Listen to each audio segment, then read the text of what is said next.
Came to the U.S., didn't really feel like I fit in. Kids made fun of me. I had a bully named Mike, and he would tell me in gym classes, hey, go home, immigrant. Hey, Sonny, do you even have a green card? And I used to lie and say I had a green card, even though my mom was on H-1B, so I had an H-4. Right. So I didn't have a green card. I was like, yeah, I have a green card. What are you talking about? Welcome to the In the Field podcast, where we speak to veterans, service members, and those in the transition process to learn about their stories. Sonny. All right, man. Well, I guess I can't stand up because it's kind of in the way. Yeah. Well, you feel free to move it as needed as we eat. But thanks so much for joining us on the podcast. Really excited to chat. For the viewers, you just landed an hour and a half ago and made it from the airport. Yeah, went straight to the gym. Gotta get the gains going. See how skinny I am. So try to pack on those pounds and just a block away. So that's dedication. I'm just shallow. That's all. No. I mean, especially now. I mean, we're on camera right now. That's the only thing I see when I look at my shot is I need to be going back to the gym. Hey, you know what they say? Nothing tastes as good as skinny feels. So. I would love to. Well, before we jump into your story, which MRE did you pick? Beef goulash. Okay. I'm pretty sure that's a new one. So I'm assuming you have not had that one before. So I've never had it before. Because I've been out for, how long? But 11 years now. Okay. So, oh God, 2014? 2013. 2013. Yeah, That's how bad at math I am. Yeah, we're still we're almost 2025. We're almost 2015. It's almost 2025 now. Yeah. And back when I was in, they still had the veggie omelet MRE, which is absolutely disgusting. Yeah. I don't think I ever had that. I had the maple patty one I had, which was particularly gross. There was a few that you just really didn't. Actually, maybe I did have the omelet. I have such bad memory that. Look, I tell you, man. As a startup founder, they say listen to your customers, right? I guarantee you, whoever makes these, do not listen to their customers. So. I want you to remember that statement because when you have these, each guest has been pleasantly surprised on the quality of the MREs, which isn't saying much. I mean, when you're down here. Are they all former military, so they've had MREs before? Yeah, exactly. Okay. Yeah. So it's gotten better. It's gotten better. At least that's what we've heard. So I'm interested to get your feedback. But so last time you had an MRE was probably 2013. Yes. You don't voluntarily eat MREs. Funny thing, I was in the reserves as enlisted, and one time I remember after my first AT, they gave away all the excess MREs that you could just bring home. I was like, okay, well, over summer break, because I was obviously in college at the time, I'm just gonna eat MREs. And broke college kid. Well, bad idea. Yeah. Because they were disgusting. And I realized that when you're in a field and you're hungry, it tastes a lot better. But when you're at home and you have alternatives of like real food that hasn't been preserved the last 20 years, then you can really taste the differential. My strategy is I just don't eat the day of a recording, so I come in very hungry. So that might be the reason why I think they taste a little bit better is I just starve myself to really put myself in the mindset. I really want to feel like I'm back in the field, having just rocked for 8 hours or whatever, and being hungry. So you ate on the flight, maybe. They did feed me because I got upgraded. Okay. But I am hungry though. That bodes excited well. for this beef goulash. We just don't have a rock or something to put it on. We have a something that we could use. Definitely not a rock. We should bring a prop rock just for that. So I mean, let's open these up before we start eating. Though, are you team? We have a knife too in case, but you can't open these. But they've somehow made so talking about improvements. They made them. My pussy ass hands aren't strong enough, so I gotta cut this. Did you have a favorite MRE when you were in? Jeez, I don't think so, to be honest with you. I think there's MREs that are good, and there's MREs that are just not as bad. Good as overstating it. There's MREs that are acceptable, and there's MREs that are just not good, right? So it's it was always binary to me. I wasn't too picky about it. As long as I didn't get the veggie omelet, I was good to go. That's all that mattered. This is the first time I've seen powdered hot sauce seasoning. I've seen the Tabasco sauce. I've never seen it in powdered form. That's crazy, man. There's innovation in military rations. Holy shit. That's what I've been saying as they've gotten better. Okay. We got cheese spread with bacon. Yeah, we had that. Strawberry jam. Okay, that's way too sugary for me. I got crackers instead of the actual wheat bread. I actually prefer crackers. Okay, I'll Oh, trade for you real? those. We're Yeah, yeah, I bartering know. already. Yeah. Chunky peanut butter. Okay. Ooh. Granola bar. Oh, here's a wheat bread. Ooh, yeah. I'll Dude, trade you on that. That stuff, sugar cookies. Why not Jesus a Christ. fan of the wheat bread? It's so dry that you have to wash it down with like an entire canteen of water. It's like, You just I mean, you get the jam. So you either get to get the jam or the cheese spread. I found that peanut butter on the wheat bread way too dry. I mean, here's my problem with MREs, right? They're made for energy in the field. Everything's just pure sugar, man. yeah, So if you're trying to stay fit at home, you're really not trying to eat most of this crap. I'm waiting for the day that I go to the doctors and they're like, "You need to stop because the amount of cholesterol that you're eating is just For way real? too What do you high." eat, like fried chicken all the time? No, chicken's no, good, just like but- eat it with this show now, like eating these MREs. It's for sure not meant to be eaten as frequently as I've been eating them. Do you think it's a myth, or reality that when you chew the gum, it's supposed to make you shit? I don't know. Probably. I don't know if I maybe. want to experiment today, but I mean, when in Rome, right? Or I mean, at least now you're not in the field where you have to use the actual toilet paper that's been. yeah, given. So when I was at MCT, yeah, I remember that one of Porta shitters, some freaking private shat on the freaking rim, Oh no. and the sergeant instructor or whatever made us go and clean it. I remember him saying, "Use a plastic bag. Do not come in direct contact with the shit." And some poor freaking private had to ruck a plastic bag full of shit all the way back to wherever bivouac area was. Oh So no. that was interesting. I remember when I was deployed, we were in a COP and there was a porta john, and I guess one of the platoon sergeants walked in as somebody was putting toilet paper down on the seat, and the entire platoon got smoked. And he was like, "Why are you wasting toilet paper? Blah blah blah. What, your blanket can't sit down on another?" Just went off. I'm like, this is a comedy show at this point. Like why is this the thing that's happening? Hey, you don't want to get ass warts, man. Freaking sitting on. Oh no! whatever's I on mean, that. like we're already just like roughing it. I'm like, we can put down some toilet paper.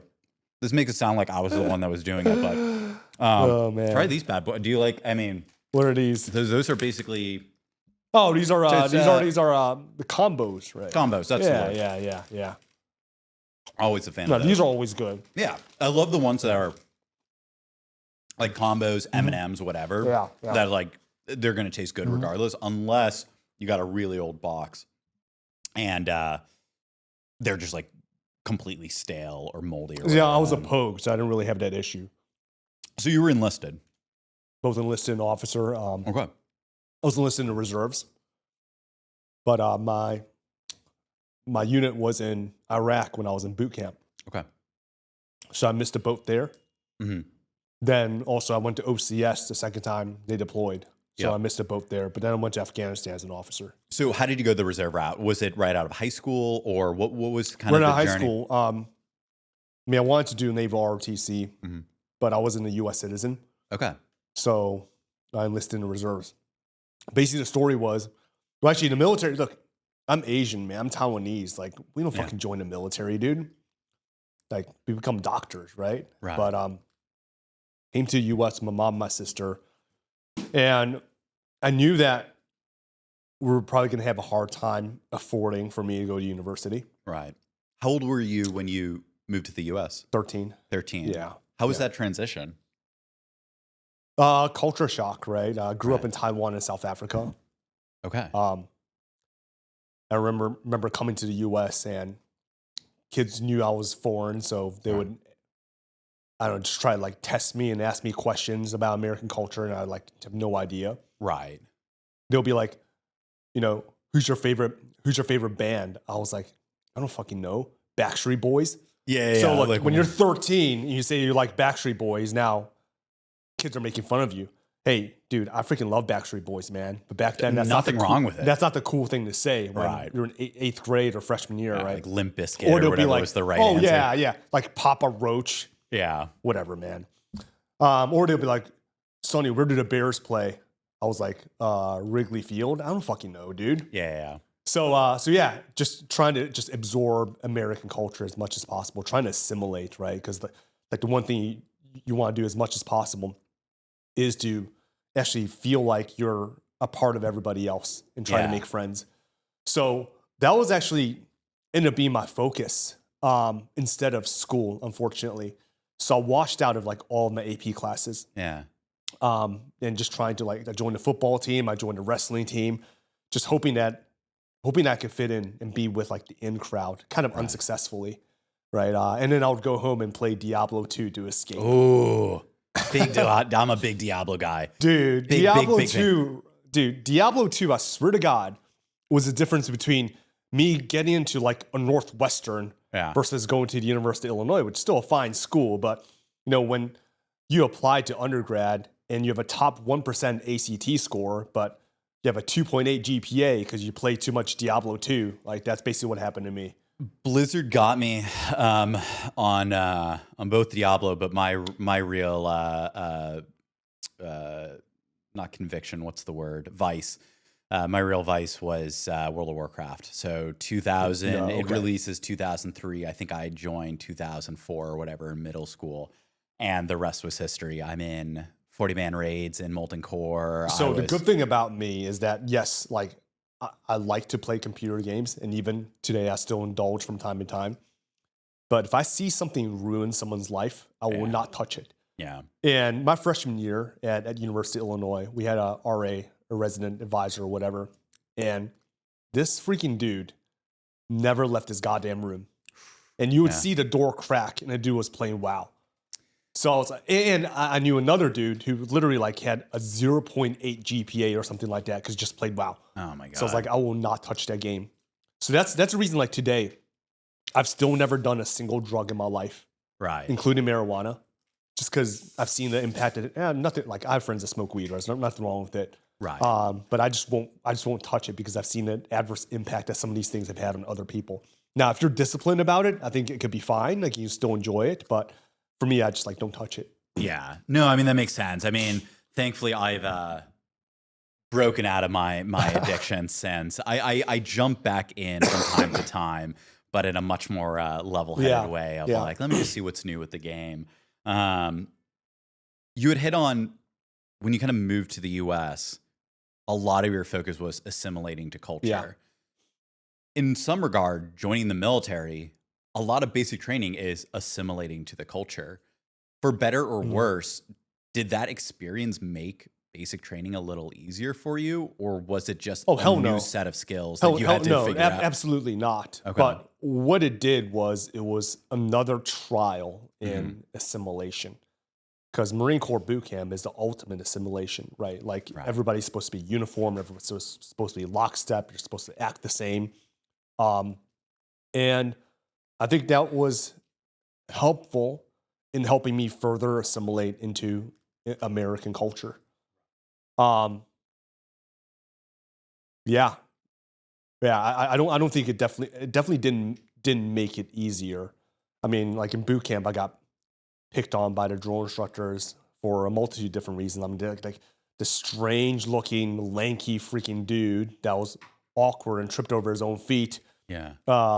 You know, they'll make fun of me for being a North Korean You'll figure out spy. all your faults in basic training quite quickly. Yeah. And they're absolutely magnified, right? Like I'm 6'4" and I'm an Asian guy that just sticks out. So, but I think it builds a lot of character. It builds a lot of character when you do these things. I think it's one of the first times where you experience adversity after adversity after adversity, right? Unless you come from a very challenging environment. I mean, we had a kid in our platoon who was a freaking child soldier from Liberia.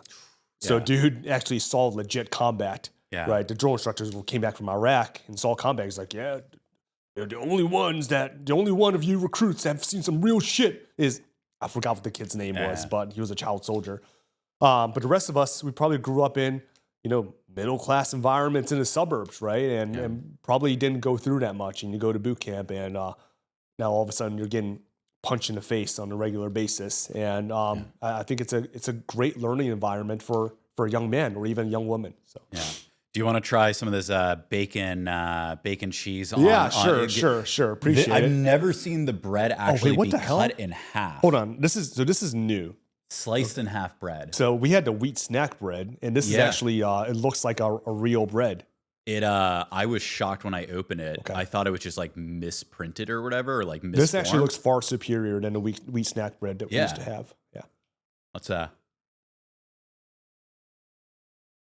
You still got to wash it down with water though. yeah. I mean, not bad.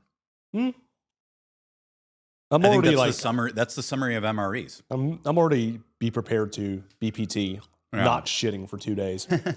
But I'm on my second MRE, so we'll see what happens to me. yeah, you're not going to shit for 4 days, man. This is a human experiment. What drove you? And I think you tapped on this a little bit.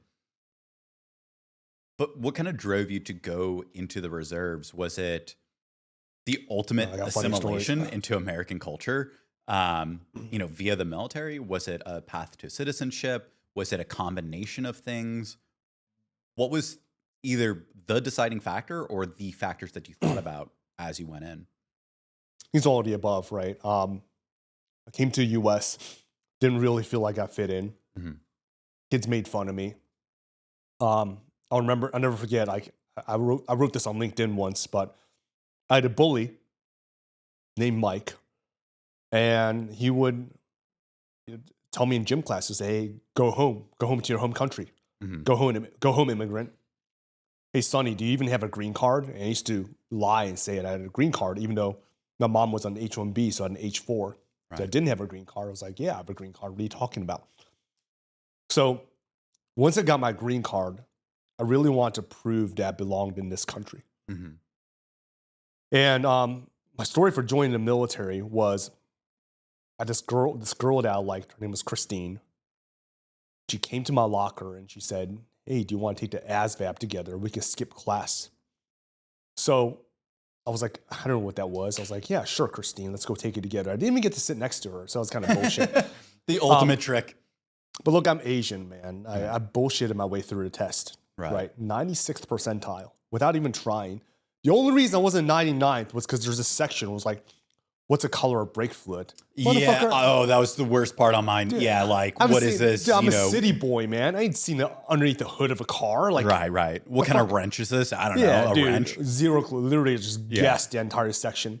So I probably just maxed out every other section, right? Yeah. So the Marine Corps recruiter, Staff Sergeant France, Monty A. France. I'm French. Why do you think I have this outrageous accent, you silly king? I'll never forget. And I remember, like, later on, my best friend from high school used to say, "Yeah, I think Staff Sergeant France is a shitbag. Who the fuck retires as a staff sergeant?" But he started hitting me up. Yeah.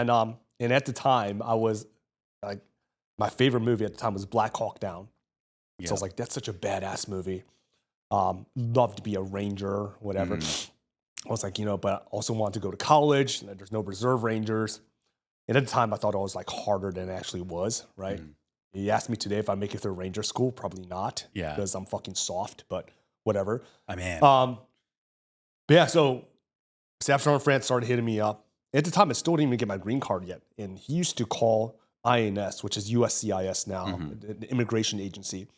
I used to call them, like, go on a regular basis, be like, "I've got a police trying to join the Marine Corps. Like, where the fuck is this green card?" right. And somehow, some way, I got my green card like 3 months earlier than the rest of my family because Staff Sergeant France was hustling on my behalf. I don't know what he did, Yeah. but he hustled. So he was a good recruiter. And I remember when it came time to choose MOSs, he said, "Well, Sonny, you can choose 3 MOSs that are available to you if you want to ship to boot camp as soon as you get out of high school. You can be motor vehicle operator, motor vehicle mechanic, MBC defense specialist." All right, I was like, okay. Well, Staff Sergeant, motor vehicle operator, like, can I drive tanks? He's like, "No, you can't drive tanks." I was like, "What about Humvees like the Rangers in Black Hawk Down?" He's like, "Yeah, it's just like the Rangers in Black Hawk Down." Just like it. Yeah, that's what I mean- motherfuckers say. I'll never forget, man. So I joined as a 3531 motor vehicle operator. And I went Next in. day, you're in Mogadishu, going down the streets. You got the music playing. Next thing you know, so yeah, went through boot camp, MCT, and went through Fort Leonard Wood's motor vehicle school, whatever. Graduated #1 in my class, meritorious Lance Corporal. I thought I was the shit, and I really wasn't, right? I thought I was trained to kill, but I really wasn't. I was just like, Great at parallel parking. so literally like I'll show up to drill every month. All I'll do is sweep, swab, which is what the Marine Corps calls mopping. Yep. And you would check the oil of the Humvees and the 7 tons. And that's literally all you would do. Yeah. And go on working parties, right? Just like random shit to do. So I was like, this is the dumbest fucking job ever. And I got disgruntled pretty quickly, but it is what it is. And that's the first MOS I got. So then, I mean, nothing like PMCSing vehicles to really instill esprit de corps. And somebody's got to do it, right? Somebody's got to do it. But when you're 18 or 19, and you think you're supposed to be Billy Badass, and all you do is just bullshit, you're just like, fuck, what am I doing, man? How good are you at changing oil? And, you know, did you carry that over into the civilian world? Or do you now never touch a vehicle again? I've never changed. Outside of the Army, haven't touched changing oil or anything. Well, why would you ever change oil, right? It costs $30 or whatever for someone else to do it. Yeah. No, it was a terrible move. You want more? I'm good for now. Right. Just because it's hard to eat and talk. But Yeah. I was a terrible motor team Marine. I remember my company commander brought me into his office and he said, "Hey, Tai, you're too smart to be motor T, aren't you?" I was like, "Sir, I don't know what that means." But I guess what he was implying is that I tend to overthink things, or motor T is too simplistic and I got bored easily, which I think is also true. But I definitely think I should have given it more effort and been a better Marine. But at that point, I was close to getting my U.S. citizenship, and I was just thinking, I'm just going to go be an officer and get a fresh start. So that's what I ended up doing. What made you decide to go the officer route, especially kind of disgruntled, enlisted, not really having a good time? Most people would go, well, yeah, like I'm done. I'll just go do something else. Well, what I liked that motivation? I liked the Marine Corps. Yeah. I liked the Marine Corps. I liked the esprit de corps. I liked being affiliated with the institution. And I liked going to the field and doing cool stuff. Mm-hmm. I didn't particularly enjoy drill because all you did was bullshit working parties. But I did enjoy being with other Marines at drill. So I wanted to continue my service in the Marine Corps. But also, like I'm an 09 grad. Mm-hmm. From university, right? Global financial crisis, 08. Like, it's not like not the best jobs market. were abundant for, especially if you're a political science major. Like, what the hell are you going to do? Yeah. So there's also that consideration. And if I were to continue my service in the Marine Corps, like, let's say on active duty, why in God's name would I stay in for 15 years, make gunnery sergeant, and freaking still have to listen to Second Lieutenant Schmuckatelli, right? Let's go be an officer. And it made complete intuitive sense to me. So that's what I want to do. How was that? What were the biggest shocks to you going from the enlisted side to the officer side? Did you become Lieutenant Schmuckatelli yourself? I was completely Lieutenant Schmuckatelli. I remember the first time I got my butter bars. Yeah, I got commissioned. A point of pride or a point of where you're like, I'm now on the dark side? Pride, for sure. Are you kidding me? Going from corporal to people calling you sir? Saluting Dude, that you? was the shit. No, well, here's the thing. So I was such a piece of shit. I went to Great Lakes Naval Base and I just like deliberately put on, because I had to buy some stuff, put on my camis and put on my butter bars. Yeah. Just because I wanted to experience people saluting me. And I saw these sailors walk by and not salute me. So I started getting angrier and angrier. So eventually after a third one, I said, "Hey, sailor, are you going to freaking salute me?" And then they saluted me. And I kind of felt bad about it afterwards. So I literally went to Great Lakes just so I can get people to salute me. You know, I feel like that's secretly every enlisted person's dream is like, just one day I want somebody to salute me. I had the habit of, if somebody was walking and talking on the cell phone or walking and texting, which I think they've not legalized, that's the wrong word, made it within regs, that I would just shout out, like, get off your phone, blah, blah, blah. Like, that was my... Because, you know, especially in the 173rd, it was like, doesn't matter your rank, even if they're higher rank, like, if you're out of regs, you're out of regs, and so you can call it out. And And so that was my way of rebelling or being able to lash out, was like, you're out of regs. Like, I'm gonna call you out on it. I don't know how much benefit I got from it out of some cathartic. Dude, maybe, I swear to God, it's a dopamine hit for people in the military to power trip a little bit. Yeah.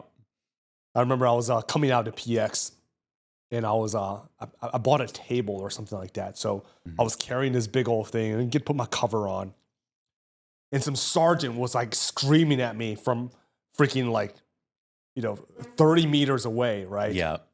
And I was a lieutenant. I was the first lieutenant. And he was freaking yelling at me, and I was kind of just like gave him a finger, and I kept walking. Yeah, I was yeah. the one time I think I let my professionalism slip was we were deployed, and I was going from the restroom to like a tent or whatever, and it was winter, and I had my hands in my pocket, and some You're freaking deployed. was it on a cop or like on a big base? Yeah, no. So we were on a fob, but I mean fob shank, and I can't remember if he just got promoted to specialist or maybe he got corporal or something like that. Specialist. And Jesus I was, Christ. PFC Lindblom, and this guy was like, "Get your hands out of your pocket." And I was just like, "Dude, fuck off!" Like, I'm going to, like, it's cold. I'm going to the tent. Like, it's whatever, 8 p.m. And I did hear back, and it made its way up the chain, and I did get smoked for that, but it is what it is. My platoon sergeant had just quit dipping, which was just like the perfect storm of like this guy. He was 75th Ranger Battalion, 15 years, then got to the 173rd, and so I don't think I saw this guy yell a single time. It was just like, I'm going to talk to you like an adult. This is like the objectives, da-da-da. And he was, I think, a week into his quitting dip, and I've never seen a more angry person. Mostly, I think, from quitting the dip. Yeah. And a couple days later, I went in, and he's like, "So I'm feeling a little bit better. We've decided, for the sake of my marriage, that I'm going to start dipping again. Want to apologize for how I acted a few days ago."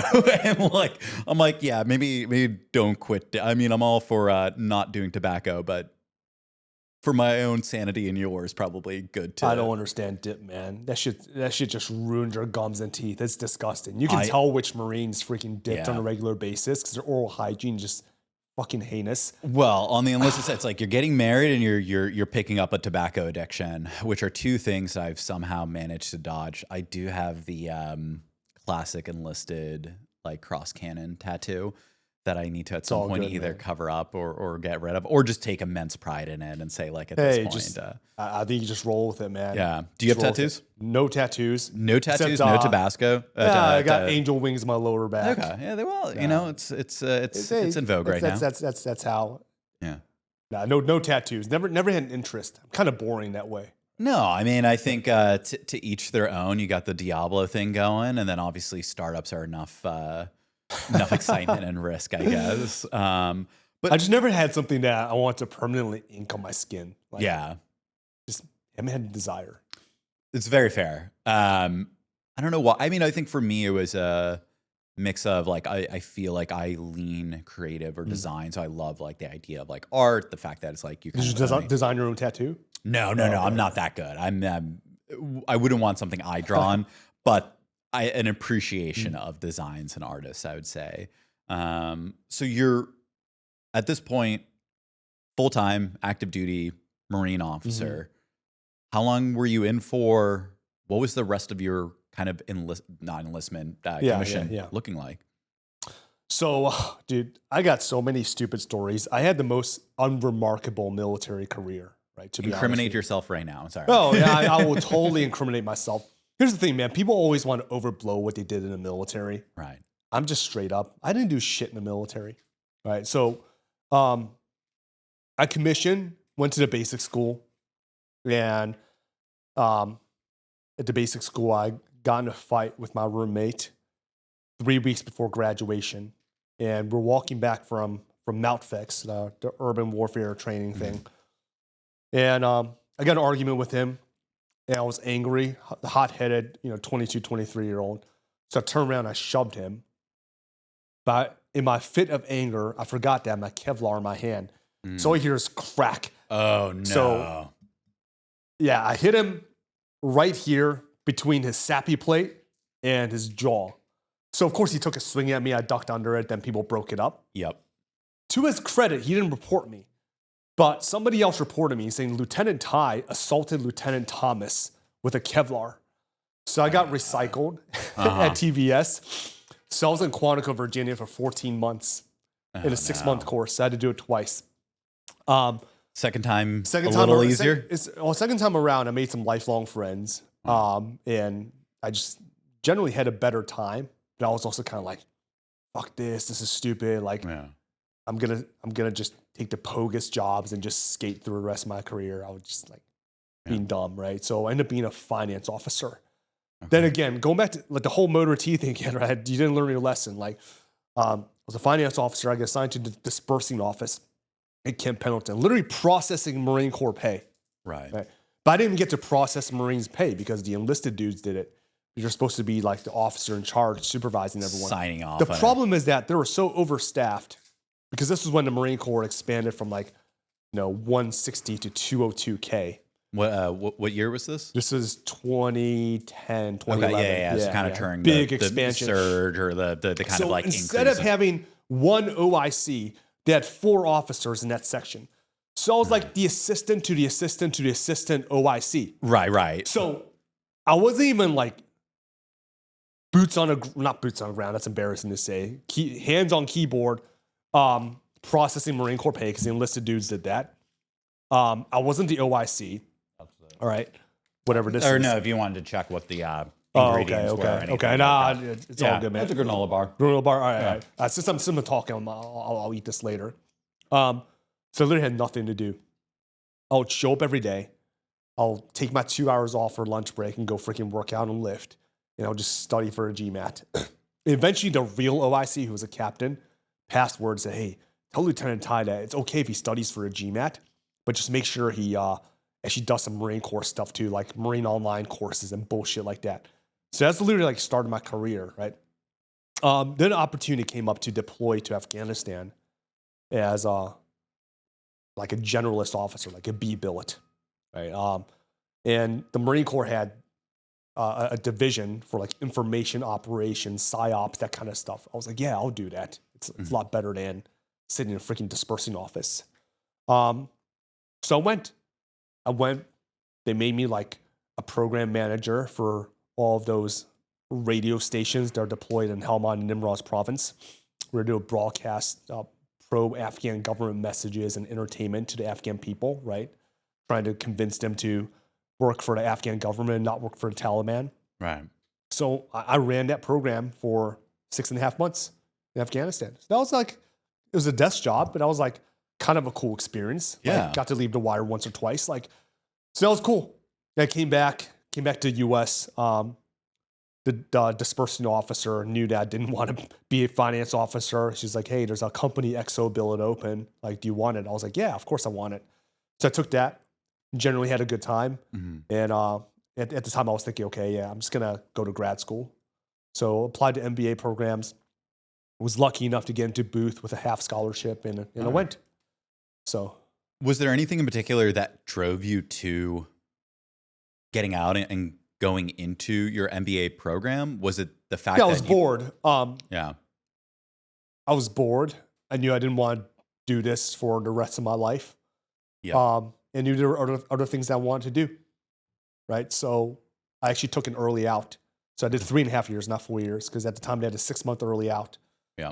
So I took that and went to business school. And the rest is history, I guess. Did you feel like you achieved the things you wanted to achieve in the military? Like, did you feel afterwards that you, quote unquote, assimilated, or that the things you were trying to do or get out of the military happened? The military changed my life for the better. I would recommend any immigrant, to be honest with you, anyone, if you come from like lower middle class, which we were, or even middle class, and you want to springboard into something that builds character, builds some skill sets, and can help position you to get into a higher socioeconomic class, I would recommend the military, and I would recommend you go and become an officer. You can start off as enlisted, go do, we have something called MECEP, where it's a Marine Corps, like enlisted commissioning program, or OCS, like whatever the case may be, whatever pathway, right? For me, it changed my life for the better. I think it instilled a lot of values. And my father passed when I was 3, so I didn't really have a male adult figure in my life. So the military helped just really make me a better person. All of the things that you learn in the military in terms of leadership principles and character, like do the right thing when nobody's looking, integrity is paramount, have a bias for action. These types of things that they just don't teach you in K through 12. They don't teach you in university. Teaching men how to be men in a very, very healthy way, generally speaking. I just got a lot out of that. Not to mention, so those are the intangibles, right? On a tangible front, being able to get out of military, attend a business school that at the time cost $58,000 per year in tuition. Now it's like 75 or 80K. 58,000, okay, forget 75, 80K, right? $60,000 a year. The median American family makes about that much pre-tax, right? So there's just no possible way that if I had to pay full sticker, I'd be able to afford that. If I took that out in student loans, I'd have golden handcuffs. And that's if I could keep a job. If I couldn't keep a job, which I later did get laid off from my consultant job, then I would just been miserable with like 200K in debt. Yeah. So the military allowed me to go to business school for free at one of the best business schools in the world. So to answer your question in a long-winded way, the military changed my life for the better. And quite frankly, I've received a lot more from Uncle Sam than I've given. And I'm a little bit ashamed of that, to be honest with you. A lot of people, they have given a lot to this country. They have deployed, seen combat, sacrificed life and limb, if not their mental health. And I came out of the military pretty unscathed. I had a desk job in Afghanistan, and I've received a lot of benefits from being associated with the Armed Forces of the United States. So for that, I'm eternally grateful.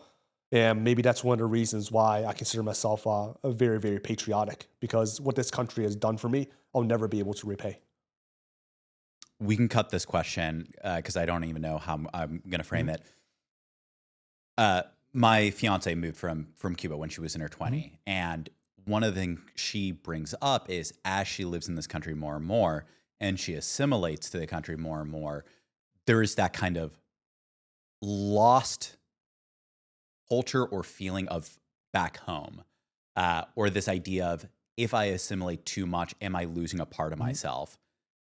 How did you reconcile that? Is that something you've thought about? Later in life, yeah. The Taiwanese side of you and how At first, I didn't care. At first, I didn't want people to know I spoke Chinese. At first, honestly, when I was growing up, I wished I was white. I hated that I was Asian. Was it because of bullying, or was it just the environment? Were you actively looking to assimilate, or was it a reaction to the bullying? absolutely actively looking to assimilate, because there's a lot of benefits to assimilating, right? You want to be like in any community you end up joining. It's a lot better, more beneficial to be accepted than not to be accepted. And when I saw my peers who were white and popular and they had lots of friends and girls around them and all those things, I wanted those things. And for me, in a kind of a self-loathing way, I felt that I didn't have those things because I was an immigrant and I was Asian. I think my perspective has changed significantly since then. I'm very proud of being Taiwanese-American. I'm very proud that I come from a country that, despite the fact that we're not diplomatically recognized by most countries in the world, including the United States, we have nearly a $1 trillion economy, despite the fact that when we were established in 1949, we're one of the poorest countries in the world, on par with those in sub-Saharan Africa. Right? I'm proud that Taiwanese Americans have built unicorns, tech unicorns in the US, like Garmin, like YouTube, like Twitch, right? So I'm very, very proud of, and our food is freaking amazing, by the way. It's incredible. Yes. So I'm very proud of where I come from today, and I'll openly advertise it. But when you're 14, 15, 17, 18 years old, and you're in a white middle-class suburb, and you're desperate just to find some semblance of acceptance within your community, then it becomes a lot tougher. And granted, that's also 20 years ago, right? I think we've evolved as a society. Like, I think we're generally no longer the type of society where if you bring different food to the cafeteria, kids are going to make fun of you, say, hey, what the hell is that? Like, why aren't you eating a ham sandwich? Nowadays, like, white people want to eat ethnic food more than want to eat American food, right? I remember when I was growing up in South Africa and I said, hey, I love sushi. And people are like, ew, you eat raw fish?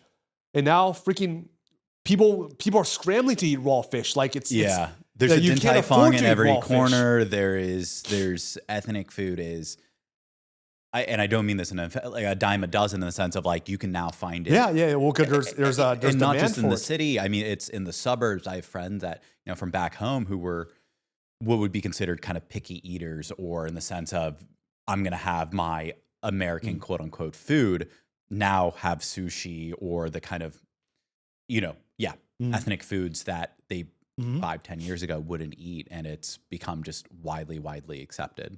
Yeah, which is good. Yeah, obviously. No, it's good for our palate too. So it's great. So, did that just come from age?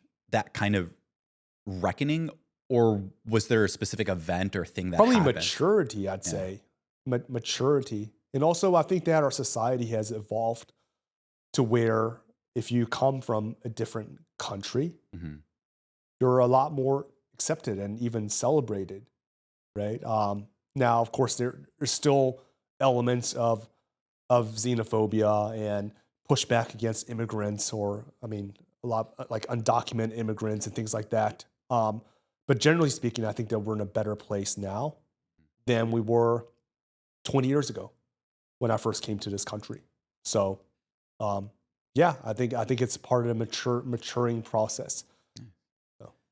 Let's get you. I know you said you were hungry. Don't have to eat the granola, but let's give the main entree a try. All right. So finally you can, eat something. Yeah. Exactly. Let's get some food in you. I think this is the. I'm not going to bother heating it up. It's too much work. I was going to say we can if you want, but so far we're 3 for 3 for eating it cold. I think all the guests don't want to be the person who is seen as needing to heat. Yeah, honestly, in the Marine Corps, I think most people just eat it cold, especially if you're low on time. Like, exactly. I mean, inevitably, it's like you got a couple minutes. Beef goulash. Yeah, I'm excited, or I'm looking forward to what you're. Oh, you went even the little corner rip, so you can just squeeze it out. Is that how most people eat during MREs, or no? I mean, like if you're rocking or you just need some food, that's I think I definitely did that a few times. I can't remember now at this Actually, point. honestly, like remarkably acceptable. Right. This one's legitimately very good too. I haven't found an MRE that I don't like so far in these packets. I mean, you can tell that. Do you want to try this one? What is that? This one's chicken stew. All right, I'm gonna take an extra spoon. Yeah, give that a shot. Give that bad boy a try. 1 out of 10. What would you rate yours?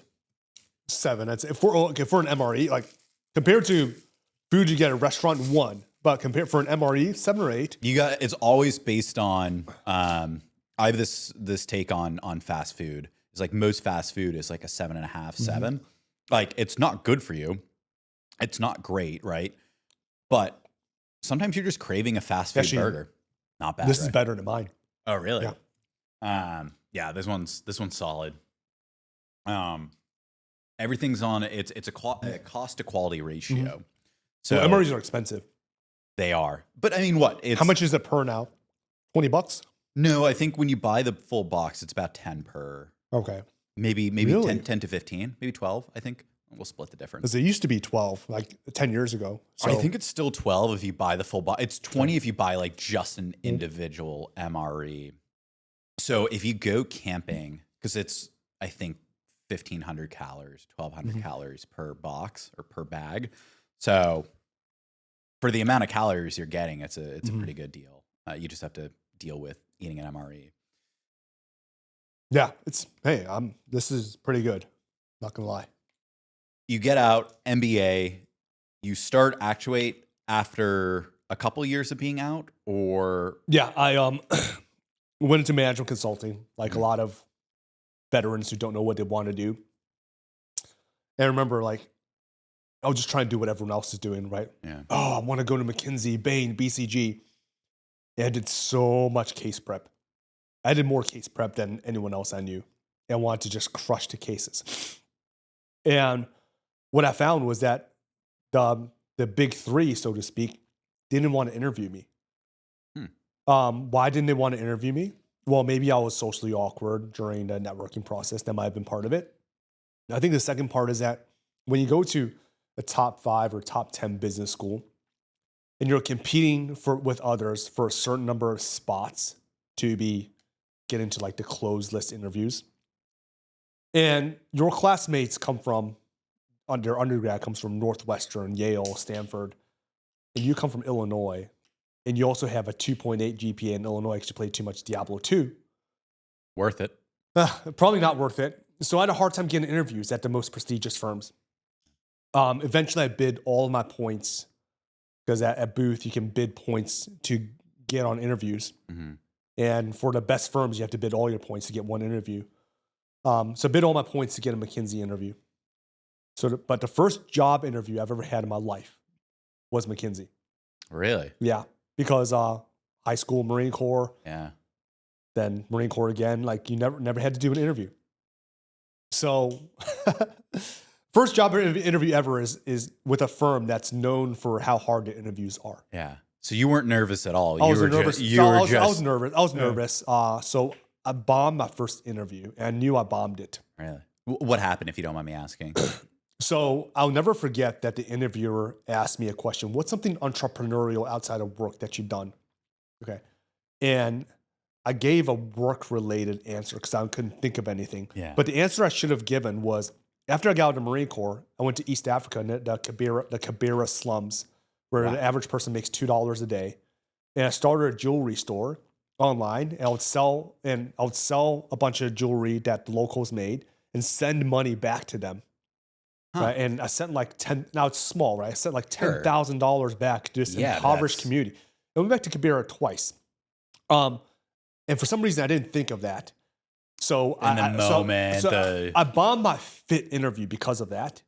And it's kind of ironic that the question I bombed was like entrepreneurship. Right? Yeah, like the thing that you could have answered and the thing that I'm known for now. So that's crazy. Then on a case interview, like I kind of stumbled once or twice, eventually solved it. But then once I got warmed up, I crushed the second interview. Like I knew I crushed it. I crushed the case. I crushed the fit, like everything. Yeah.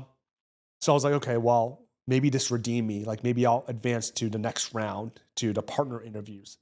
Then I got a call from the first person to interview me. Said, hey, look, you did really well in the second interview, but you failed the first one. You have to pass both. But this is what I'm going to do. I never offered someone this before. Even though we didn't offer you to advance, I want to mentor you over a summer. And hopefully you can get an offer with us your second year. And I was a dumbass, and I didn't take him up on that offer because I was like, hey, I'm just gonna get a job at somewhere else. I don't know, right? Like I'll do it myself. So I should have taken him up on it. So I gaffed him off, which is dumb. Then later on, my cousin, after I graduated, a few years after I graduated, my cousin became a McKinsey recruiter. And she looked up my file. And my file, the two grades I got, one was ding, one was strong hire. Yeah. Oh my God. The duality. Yeah. So I got an internship offer from Accenture, and I got my summer internship, and they extended me a full-time offer, and I just joined. Then after 15 months, I got laid off or fired, whatever. Right. Just wasn't getting staffed enough. Like my utilization rate was like 36%. So clearly wasn't making money for a company. And I got cut. So I had to go and find a job, spent 6 months trying to find a job, went back and lived with my parents to save money. Eventually landed this like contract consulting job with CBRE. And that's about the time they had the idea for Actuate. And I've been a startup founder ever since. You're fairly prolific on social media, or at least you comment a bunch, you share your thoughts a lot on LinkedIn.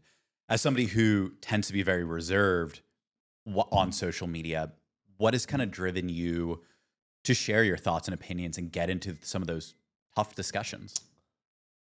Yeah, I think I learned over time that it's very unlikely that I'll say something that angers someone so much that they'll refuse to do business with me. But it's very likely that by posting regularly and being authentic, even if it's mildly controversial, that it would raise the profile of the company. It would raise my profile, and by proxy, raise the profile of the company again. Right? So I think you've heard that it's better to be talked about than not talked about. It's not that I'm intentionally trying to be obnoxious, but I think I'm intentional in being authentic. Right. And I think if I think that somebody is saying something on LinkedIn and they are either out of touch or snobby or just generally being a douchebag, I'll be snarky about it. Right. And people can get a little laugh out of it and whatnot. And I guess I'll just generally remain top of mind of like in terms of on the radars of the people that eventually I want to reach, right? So just through LinkedIn, I've met angel investors, I've hired employees, I've met customers that decide to talk to me because they enjoyed my LinkedIn following. I would get stopped at security trade shows like ISC West and GSX, and people would say, "Hey, I follow you on LinkedIn." Now again, like I'm not out there to be a social media influencer. I have no desire. Like I do not want to be a content creator. But I think in an authentic way, I can share my thoughts and experiences and respond to some of the other content that people are posting. I generally think that more often than not, people will see you as additive to their social media experience instead of detracting away from it. Were you always that way, or was there a specific no. like catalyst to saying like, let me give this a go? I don't believe that there's generally some type of triggering event that makes a person into something. I think people generally evolve over time. And yeah, I think over time, I felt more and more comfortable with doing it. Maybe one time I posted something moderately controversial and it got a positive response. And look, I'm not a shock jock or anything like that, right? But it kind of emboldened me to say, hey, look, the board's not going to fire me because I was outspoken on LinkedIn. I've landed investors, employees, and customers from my LinkedIn presence. So clearly it's something that is more beneficial to the company than not. But to be honest with you, I've also had investors reach out and said, hey, what you just wrote is pretty controversial. Like, can you take it down? And on 2 occasions, I've taken it down just out of respect for some investors that were concerned, and they asked nicely. Right. So, I mean, I think there is always that tightrope that you have to play, right? I think communication in America has grown in its contentiousness beyond just just general conversations right there. I think when you have these platforms where everyone can share their opinion, people sometimes always want to share their opinions and thoughts and then get kind of ingrained or dig in their heels. So then you always just have these kind of back and forth. I think the problem here's the problem. It's not that people want to share their experiences and thoughts. I think people want to posture on LinkedIn. Always want to show themselves to be more successful than they are. They want to present themselves in a very curated and inauthentic way. Or they want to stir shit up. If some of those like political influencers, they constantly just post TikToks and memes that are misleading but cater to a specific base of people that'll give them a lot of clicks because that drives their business. I find these people to be incredibly annoying, and sometimes I will comment on it because of that. So Sonny, you're not renting the Lambos and the Bentleys to make a social media post. No, I'm no money. I own it. Yeah. Right. Like I'm very, very illiquid. All of my net worth is in Actuate stock. That's the startup founder route, right? Yeah. Just like, let's hope this equity pays off. But I can afford to live in New York City. I'm grateful for it. Right. So I've been blessed with more than I deserve. And life is good. Life is good. I'm not gonna pretend to be more successful than I am. But we've also, through the efforts of everyone in the company, also managed to create something that's now moderately successful, and we just want to continue building on it. Yeah. We're coming up on time. I mean, there's so much to talk about, even your current startup. But real quickly, I mean, what are you working on? How did you get into it? And what's next for you? We build AI for security cameras. The way I got into it was in 2018 while I was working, or late 2017, was working the contract consulting job. Las Vegas shooting happened, and started looking to how we can use technology to save lives during these types of crisis incidents, such as mass shooting events. And started ideating, trying to recruit co-founders and build an MVP. Was eventually able to land a co-founder that brought a really strong data science background, built an initial product, and through some heavy grinding and painstaking efforts, we raised a $285,000 pre-seed round in late 2018, which eventually rolled into a $2.2 million seed round by Q2 of 2019. And that was our first product, building computer vision software that worked on existing cameras that detect when somebody pulls a gun out and sends it to school security. Pandemic comes and wipes that business out. All of our customers canceled, and we had to find product market fit again. So we found that there's a segment in the security industry called remote guarding. And the idea is that you can use AI-enabled cameras to get guards to the right place in time or get police there. Beyond just active shooter incidents, there's a lot of petty crimes that happen on a day-to-day basis. People breaking in, stealing catalytic converters, cars, copper wire, supplies, whatever the case may be, vandalizing, and it's an increasingly hot industry because there's a huge labor shortage in physical security. So that's what we pivoted to. By mid 2021, raised an $8 million Series A. Got stuck in the mud a little bit, but by 2023, we really started to grow. And we just put together another $12 million round 2 months ago. I was going to say, yeah, some big news kind of coming out of Actuate just recently. Yeah. I'm no longer CEO. And as you can tell, I'm good with it. Yeah. I'm happy with it. We just hired Ken Francis from Eagle Eye. So he joined Eagle Eye when they were at 3 mil ARR. Took them to well over 100. 35 years of industry experience. And quite frankly, I've been a founder for over 6 years. It's thankless hard work. A lot of tough decisions that you make with very little information. Some of them pan out, some of them don't. And at a certain point, you get more and more, like one of my founder friends texted me today. He said, yeah, my gas tank is half as big as it used to be. Yeah. At some point, you get more and more and more burnt out, emotionally, right?